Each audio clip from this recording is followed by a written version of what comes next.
हमसे डरता है। भारत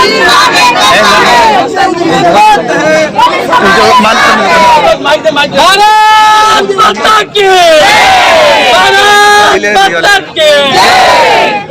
आपण या मोर्चासाठी सर्वच पक्षांना निवेदन दिलेलं, बहुजन विकास आघाडीच्या लोकनेते हितेंद्र ठाकूर यांना देखील निवेदन दिलं.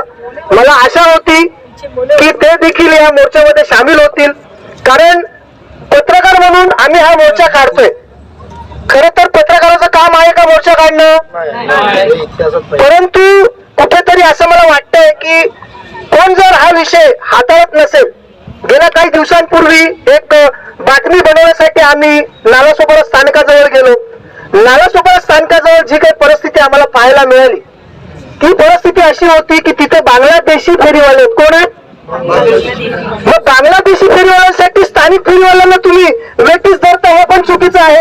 स्थानिक फेरीवाले जे 50-50 वर्षापासून त्या ठिकाणी कार्यरत आहेत, ते काम करतायत, ते कधीच काटा मारत नाहीत. उलट किलो मागे थोडासा ग्राम जास्त देतात की नाही. मग त्यांच्यामुळे कुठेतरी यांना त्रास होतोय.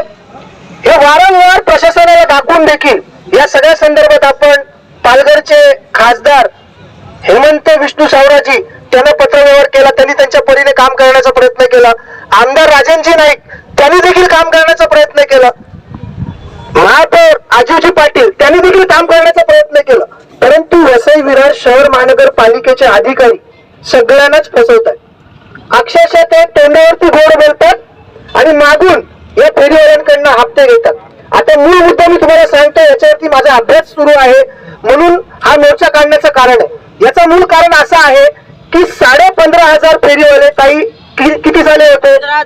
15,400 किती झाले होते? 2014, 2015, 2016 आणि आता महानगरपालिकेने सांगण्याप्रमाणे 2017 ला सुद्धा त्यांनी सर्वे केलेला आहे. तोच आकडा आहे का? आकडा तोच आहे का? आकडा तोच आहे. 15 बरोबर आहे.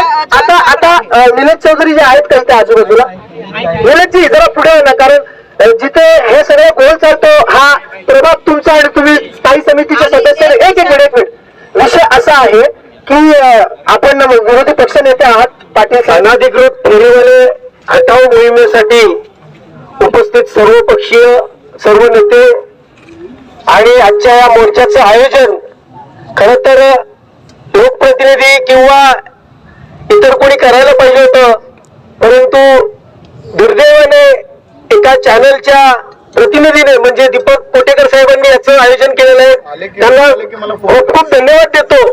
परंतु प्रश्न असा आहे की फेरीवाल्यांच्या संदर्भातलं जे धोरण आहे हे धोरणच महानगरपालिकेकडे नाहीये.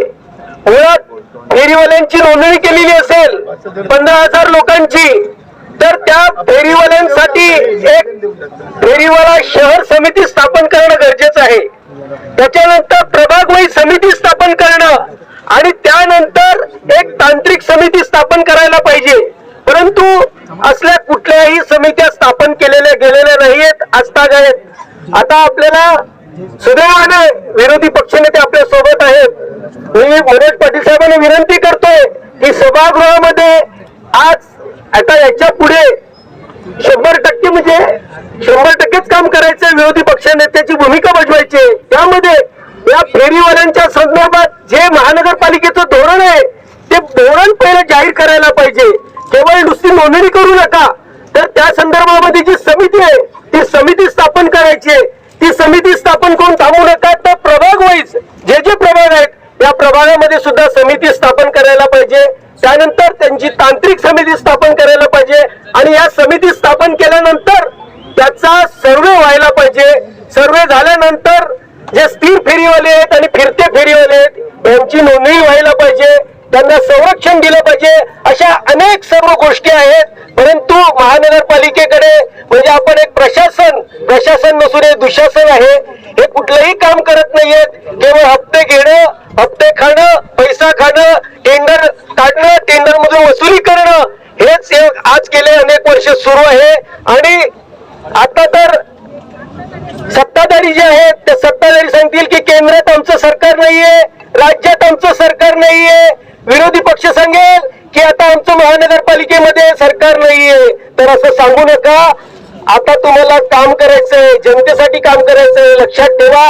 आणि मला आशा आहे की सर्व पक्षाचे नेते इथे उपस्थित आहेत आणि आपल्यासोबत विरोधी पक्ष नेते सुद्धा उपस्थित आहेत. तर हा फेरीवाल्यांचा जो काही प्रश्न आहे तो प्रश्न येत्या काही दिवसामध्ये म्हणजे गेले अनेक वर्षापासून सुटला नव्हता, तो आता सुटण्याची आपल्याला आशा निर्माण झालेली आहे. आणि आजच्या या सभेसाठी मला दीपक पटेकर साहेबांनी बोलायची जी विनंती केली त्याबद्दल त्यांना धन्यवाद देतो. जय हिंद, जय महाराष्ट्र. करोड़ों का फुटपाथ बनाया लोगों को चलने के लिए, लेकिन उस ओवर ब्लॉक का करोड़ों का फायदा किसको हुआ? जो टपरी सम्राट है उनको, उन्होंने टपरी लगा के हफ्ते लिए. पहले तो सब टपरी हटनी चाहिए. उसके बाद में जो फेरी वाले हैं जो 20-20 साल से फेरी कर रहे हैं, सर्वे में जो थे उनको कायम का हक और जोन और उनको कायम की जगह मिलनी चाहिए. समिति होनी चाहिए, फेरी वालों को भी पूछना चाहिए. लेकिन जब तोड़क कार्रवाई हो रही थी तो 4 दिन में उनको लाइसेंस किसने दिए? दीनदयाल के बोर्ड लग गए 1,50,000 के हफ्ते के, 15-15, 10-10, 20-20 हजार नगर पालिका ने लिया. तो ये जो नहीं है 10-20 साल से उनको लोन देना है और फिर बताना है कि भाई हम अधिकृत है. तो अधिकृत और अनधिकृत डिसाइड कैसे होगा? मैं इतना ही कहूंगा, फेरी वाला हटाओ और वसई विरार को बचाओ. ये सबसे बड़ी समस्या है. जो अनधिकृत फेरी वाले हैं जिनके पास लाइसेंस नहीं है वो हटने चाहिए. सामान्य इंसान को साफ रास्ता मिलना चाहिए. एम्बुलेंस में एक महिला की डिलीवरी हो गई, अधिकारी आए और अभी ये अधिकारी आए हैं आणि अधिकाऱ्यांना मी विनंती करतो की सर प्लीज तुम्ही लोकांसमोर आलात तर बरं राहील. संघर्ष मिळाला तुम्ही कुठे फेरीवाल्यांना समोर आलात पाहिजे.